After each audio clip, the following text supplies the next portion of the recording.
What's up, YouTube? My name is Eric, and this is what not to say to somebody with PTSD, especially if you're diagnosed with PTSD. I am diagnosed with ADHD, PTSD, GAD, and MDD. I'm not a doctor, I'm not a therapist, I'm not a counselor, I'm none of that. I lost a wife and a father to suicide. I'm a recovering addict of alcohol and cocaine, and I do my best to just help people out there in any way that I can, sharing tools, experiences, and resources. If you haven't hit the like and subscribe button, hit the like and subscribe button. I'd love to have you along for the journey. This is about what not to say to people with PTSD. One of the first things that you don't say to someone with PTSD, surprise! Really? I mean, like, that's actually a common one.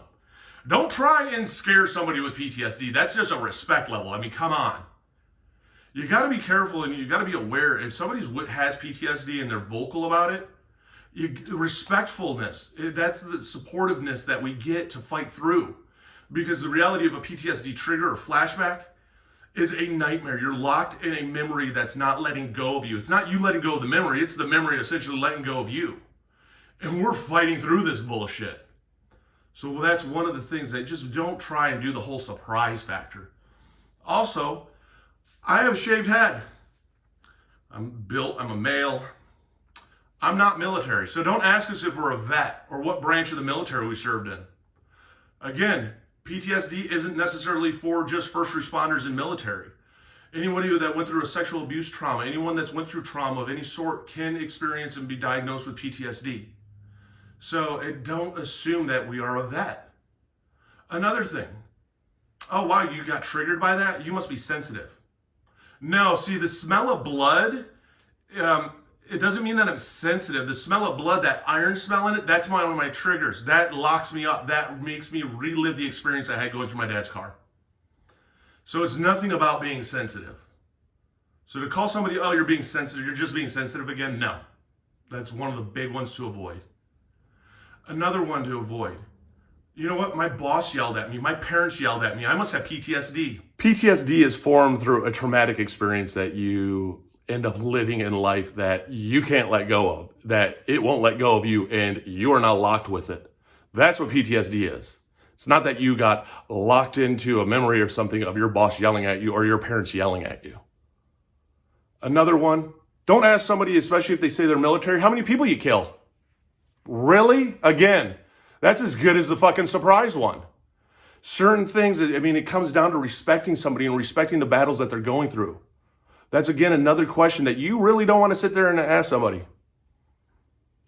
PTSD isn't real. Yeah, it is. It is real. It is real. And if you're one of those out there that doesn't believe PTSD is real, go get and sit with a psychologist. Sit with a psychiatrist. They'll show you how real it is.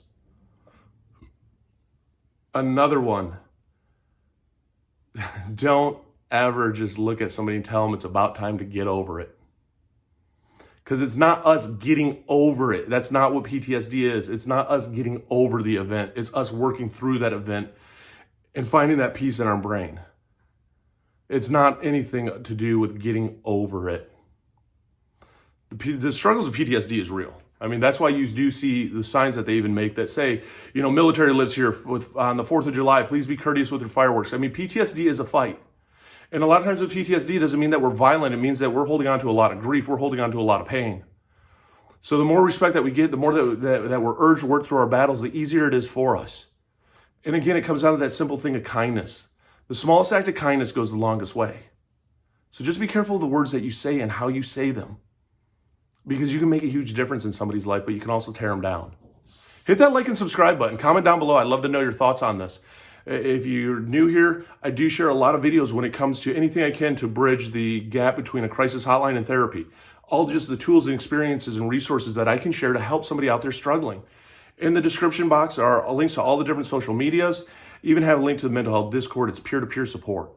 Have links down below to things on Amazon like fidget cubes, fidget spinners, things that I use to help me with anxiety and coping and even depression. I have a link down below even to BetterHelp. It's online therapy, trial and error to find out what works for you. Because you're the most important person in the world. You're a BAMF. You're a badass motherfucker. You've made it through 100% of your worst days to make it through 2 today. And we got this.